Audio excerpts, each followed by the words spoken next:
Baik, perkenalkan kami dari kelompok 4 kelas lintas jalur.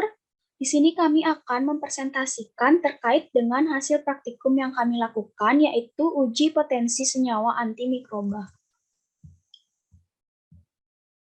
Adapun anggota kelompok 4 terdiri dari Iwayan Deni Putrawan, NIM 163, saya sendiri Niluh Putri Syoga Cahyani, NIM 164, Iwayan Suryani Puspitasari, NIM 165, Putu Febriana Surya Putri Brata, NIM 166, dan Ida Ayu Made Manu Astini Ari, NIM 167.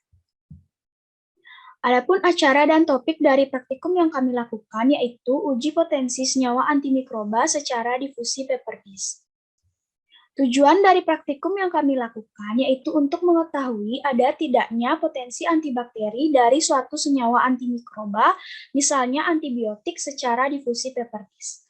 Presentasi selanjutnya akan dilanjutkan oleh teman saya. Perkenalkan, nama saya Niwen Suryani Puspitasari, MPM 165.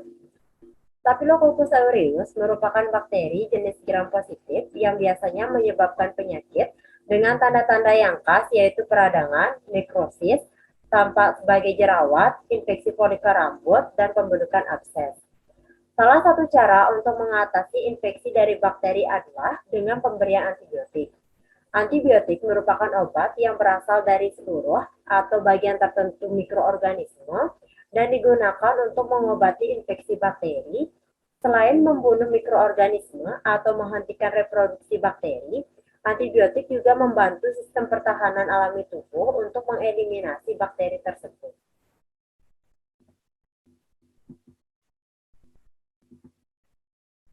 Aktivitas dari setiap antibiotik berbeda-beda. Antibiotik yang satu dengan yang lainnya. Penelitian sebelumnya menunjukkan doxycycline memiliki sensitivitas yang baik terhadap bakteri dengan genus Staphylococcus. Selain doxycycline, clindamycin juga merupakan antibakteri yang memiliki sensitivitas yang tinggi terhadap bakteri Staphylococcus aureus. Salah satu metode yang dapat digunakan dalam melakukan analisis antimikroba adalah metode difusi paper disk.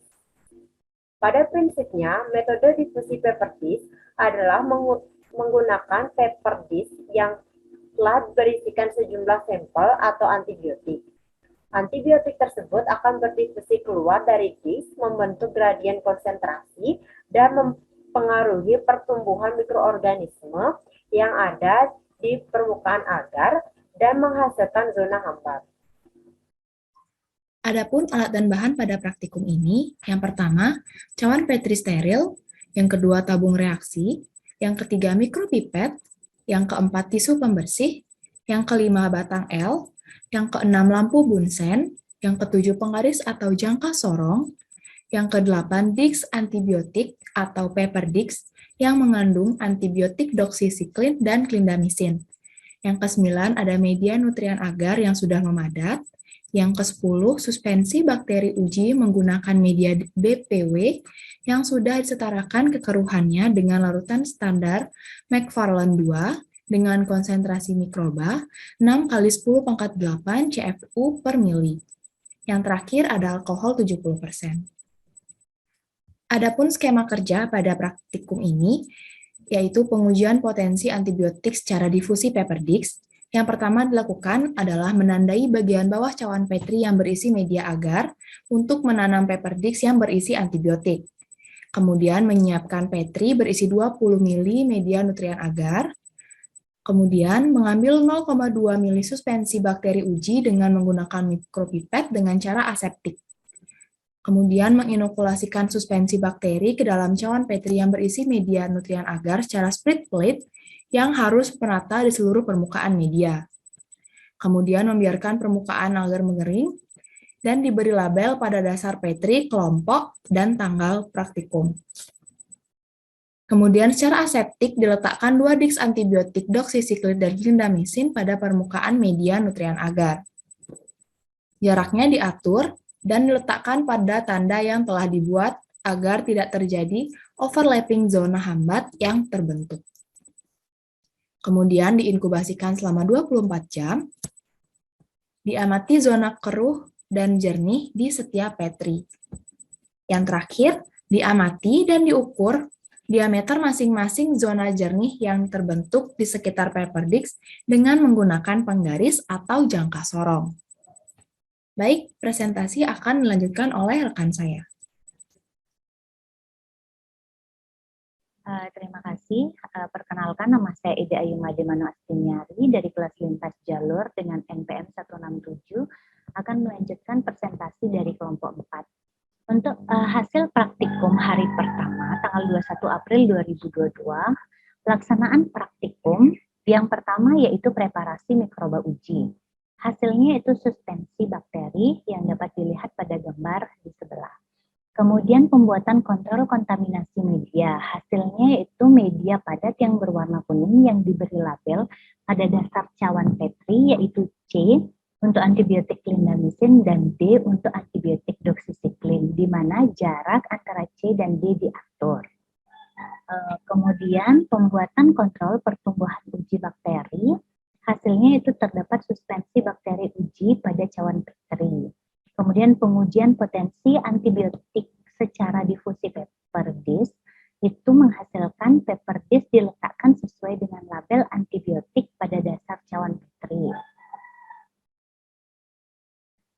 Kemudian pengamatan hasil pengujian potensi antibiotik secara difusi paper disc, hasilnya yaitu diameter zona hambat untuk antibiotik D yaitu doxycycline itu adalah 2,9 cm. Sedangkan antibiotik C yaitu clindamycin yaitu 2,4 cm. Untuk pembahasannya, pada praktikum kali ini dilakukan uji potensi antibakteri dari suatu senyawa antimikroba dengan metode difusi paper disc. Bakteri yang digunakan yaitu Staphylococcus aureus. Staphylococcus aureus merupakan bakteri yang sering menyebabkan infeksi pada manusia. Staphylococcus aureus dapat menyebabkan methicillin resistant Staphylococcus aureus atau MRSA. Di mana MRSA merupakan strain dari Staphylococcus aureus yang resisten terhadap antimikroba, semua turunan penicillin dan methicillin, serta antimikroba spektrum luas beta-laktamase. Infeksi yang sering kali membahayakan hidup manusia. Pengobatan infeksi yang disebabkan oleh bakteri dapat diatasi dengan antibiotik atau antibakteri. Antibakteri adalah senyawa yang digunakan untuk mengendalikan pertumbuhan bakteri yang bersifat merugikan. Untuk selanjutnya akan dilanjutkan oleh rekan saya. Baik, perkenalkan nama saya Iwan Deni Putrawan dengan NPM Makir 163 dari kelas lintas jalur. Di sini saya akan melanjutkan presentasi dari rekan saya. Selanjutnya ada kesimpulan. Dari data hasil praktikum, dapat disimpulkan bahwa diameter zona hambat kedua antibakteri menunjukkan daya antibakteri yang sangat kuat, karena diameter zona hambat lebih dari atau sama dengan 21 mm, dengan diameter clindamycin yaitu 2,4 cm dan doxycycline 2,9 cm. Berikut adalah daftar pustaka yang kami gunakan dalam menyusun laporan. Baik, sekian presentasi dari kelompok kami. Jika ada salah kata, mohon dimaafkan. Akhir kata, saya tutup dengan terima kasih.